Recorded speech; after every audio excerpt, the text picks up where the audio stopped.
pensamiento anatómico. La disección venía del arte, de los pintores, de los escultores, que con el espíritu humanista querían conocer el cuerpo humano para elevarlo a la categoría de la estética.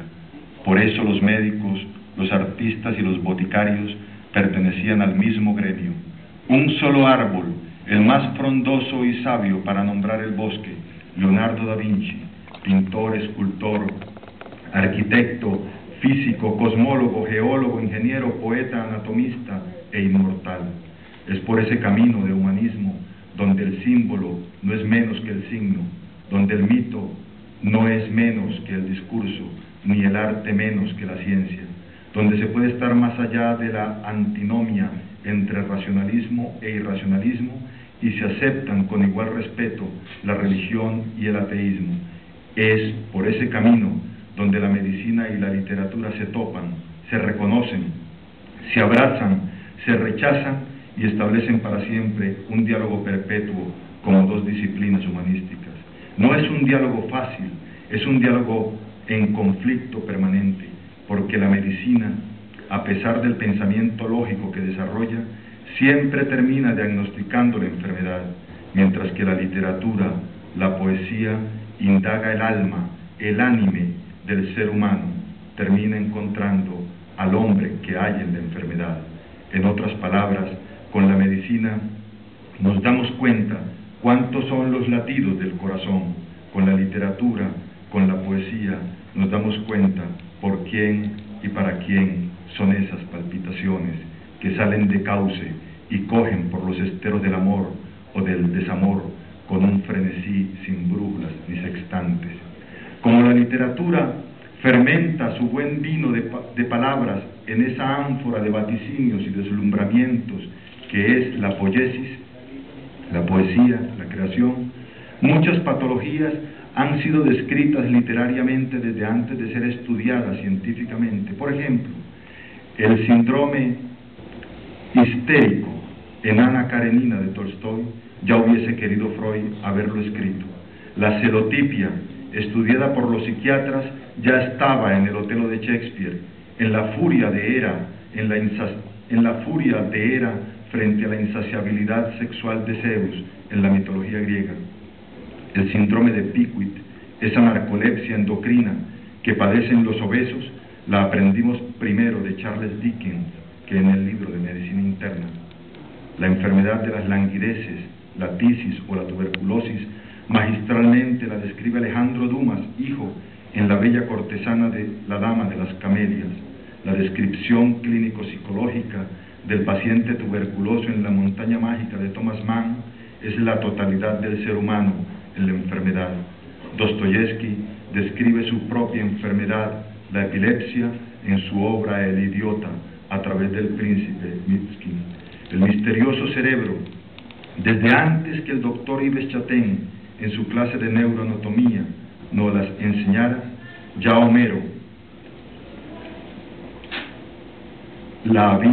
se había adelantado solo 29 siglos con la descripción perfecta en el canto noveno de la Ilíada, donde Oileo es golpeado por la punta de la lanza de Agamenón en medio de las cejas.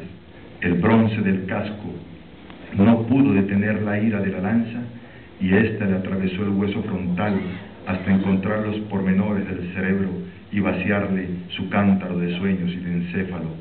Antes de que el doctor Calonge nos enseñara su manual de ortopedia y traumatología, hueso difícil de roer, ya habíamos aprendido de Flaubert en Madame Bovary los detalles de la cirugía ortopédica que Carlos Bovary había realizado en el pie chapín de Hipólito, cirugía desastrosamente rigurosa que lo dejó inválido para siempre.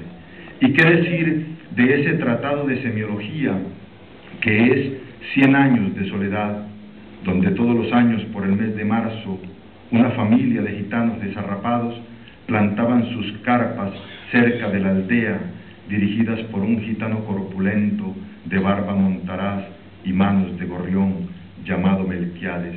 Este trashumante que iba por el mundo recogiendo los últimos inventos de los sabios alquimistas de Macedonia, sobrevivió a la pelaga en Persia, al escorbuto en el archipiélago de Malasia, a la lepra en Alejandría, al beriberi del Japón, a la peste bubónica de Madagascar, y murió cuando le dio la gana en Macondo, solo como un pretexto para seguir viviendo a su manera en el taller de pescaditos de oro del coronel Aureliano Buendía.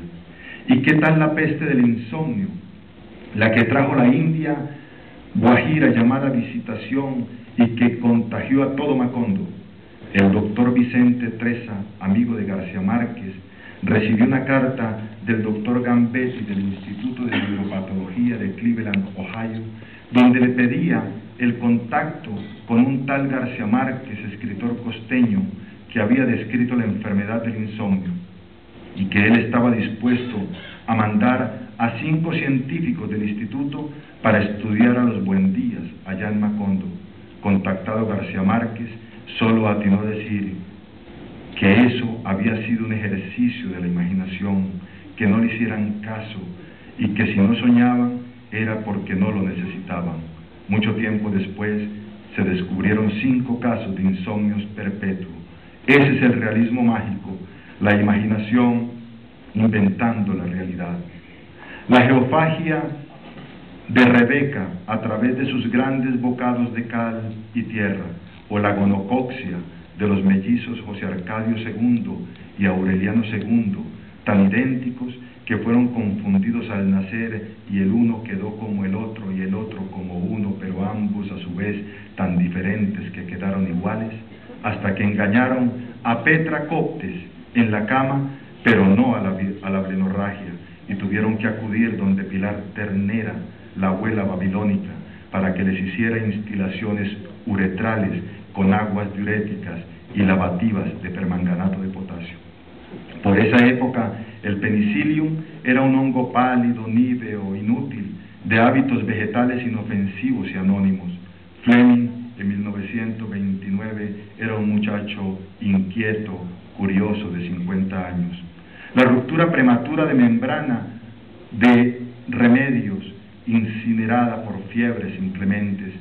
Amaranta Úrsula, que muere cuando la comadrona se le acaballa en el vientre, produciéndole una ruptura uterina, cuya hemorragia desentendió el ruego de la vida, porque su sangre era inmune a todo, menos a las fragilidades del amor incestuoso, y prefirió la muerte, porque su hijo, concebido con su sobrino Aureliano Babilonia, era el único de la estirpe de los Buendías que en un siglo había sido engendrado con amor y que no alcanzó a llamarse Álvaro Rodrigo Gabriel Babilonia Buendía del Carmen.